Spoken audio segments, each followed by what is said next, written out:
بسم اللہ الرحمن الرحیم۔ آج میں آپ کو ایک اہم مسئلے کی طرف توجہ دلاؤں گا۔ ہمارے ہاں گھروں میں جب نماز ادا کی جاتی ہے تو اس میں عموماً جائے نماز کو نماز ادا کرنے کے بعد فولڈ کر دیا جاتا ہے۔ یہ بچے کے ذریعے آپ کو آگاہ کیا جا رہا ہے۔ ایک بچے نے نماز ادا کی ہے، گھروں میں عموماً خواتین نماز ادا کرتی ہیں، تو اس کے بعد یہ جائے نماز کو فولڈ کر دیا جاتا ہے۔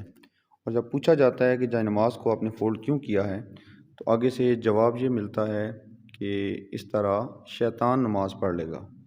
تو اس کا کوئی ثبوت کہیں بھی نہیں ہے کہ شیطان نماز پڑھتا ہے، لہٰذا جائے نماز کو فولڈ نہیں کرنا چاہیے۔ تو یہ آپ کو بھی صحیح طریقہ بتایا جا رہا ہے۔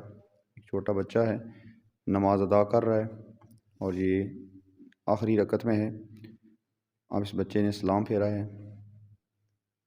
اور اس کے بعد دعا کی ہے، اور دعا کے بعد جو جائے نماز ہے وہ تو اپنی جگہ پر ہی موجود رہے گا۔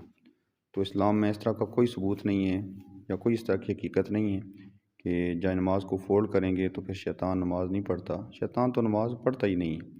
تو لہٰذا یہ ایسی باتیں نسل در نسل چلی آ رہی ہیں، تو اس کا حقیقت کے ساتھ کوئی تعلق نہیں ہے۔ اللہ تعالی ہمیں عمل کی توفیق عطا فرمائے۔ جزاکم اللہ خیرہ۔